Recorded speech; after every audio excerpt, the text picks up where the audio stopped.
Okey, alhamdulillah. Alhamdulillah, rezeki yang ke-8. Rezeki yang ke-8. Agak-agak kau mah, ikan apa yang rezeki ke-8 tu?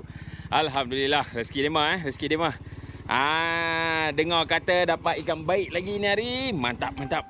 Muka dah senyum, muka dah senyum. Alhamdulillah, rezeki nelayan. Rezeki nelayan di Sungai Perak. Okey, mai timbang dulu. Cuba keluar dulu sekejap.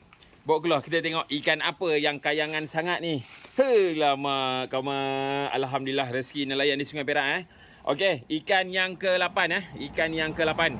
Okey, terobok Sungai Perak Terobok Sungai Perak. Alhamdulillah untuk tahun ini Mantap, mantap. Lama kau mah nengok ni kau mah. Kau mah nengok ni kau mah. Terobok Sungai Perak kau mah. Alhamdulillah, rezeki tak salah alamat. Okey, try timbang. Kita timbang dulu. Okey, daripada kosong-kosong. Alright, 1.45 1.45. Alhamdulillah, rezeki nelayan di Sungai Perak. Okey, mantap. Mantap. Kamu asyik beliau je dapat ni.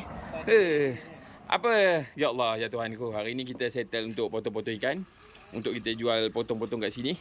Okey, alhamdulillah rezeki nelayan di Sungai Perak ada dapat lagi 1 ekor ikan terobok Mantap.